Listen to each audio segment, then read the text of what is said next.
伊甸园时期，当时还是天使的克如利，又为什么要引诱亚当和夏娃偷吃苹果？只是单纯为了满足自己的好奇心吗？还是他对上帝的意图和规定产生了质疑？不过，自从亚当夏娃违背旨意的那一刻起，他们便开启了分辨善恶的智识，这也意味着他们拥有了自主思考和选择的权利。随后，亚当带着夏娃逃出了伊甸园。原来，在现场的不止克如利一个天使，还有同样是天使的拉斐尔，身着白衣彰显出他与克如利的立场不同。虽然拉斐尔不赞同克如利的做法，但他却没有出手阻止，甚至还把上帝赠予他的火焰剑送给人类防身。两人对待事物的处理方式，注定他们要走向天堂与地狱的两条路。可刚逃出伊甸园的亚当和夏娃，就用火焰剑杀死了无辜的野兽。这下拉斐尔也不知道是喜还是忧了。I did the good thing and you did the bad one.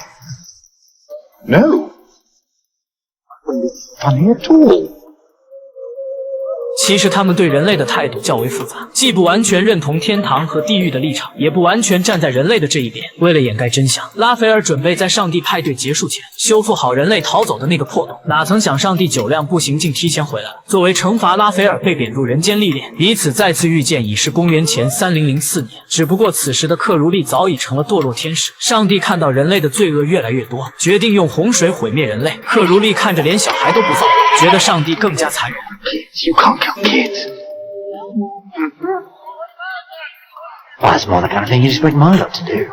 但诺亚一家建造了一艘方舟，准备带上雌雄动物，保留最后的希望。期间，独角兽与大部队走散，没进入方舟，这可能就是独角兽为什么被灭绝的原因吧。时间一晃来到公元33年，自称上帝之子的耶稣遭到门徒犹大的出卖，被钉在了十字架上。而克如利觉得自己名字中的如像是在脚下蠕动的意思，于是他正式改名为克劳利。之后的日子里，他们频繁相遇。时间一长，他们竟发现了上帝的管理漏洞。天使赋予人类希望，疯狂吸粉；相反，恶魔散播怨恨，激发人们的贪婪欲望。他们平时的业绩指标几乎是对等，如果两人躺平，是不是也可以拿到满勤奖？凭借这样，他们在人间晃悠了好多年，不知不觉中，他们竟在天堂和地狱的眼皮子底下炒起了 CP。1793年，拉斐尔被抓进大牢，遭到看守嘲笑。克劳利没有袖手旁观，而是选择及时出手。其实拉斐尔完全可以靠自己应付一切，但为了剧情需要，展现两人之间深厚的友谊，天使拉斐尔也学会了卖萌撒娇。Let me tempt you to a spot of lunch.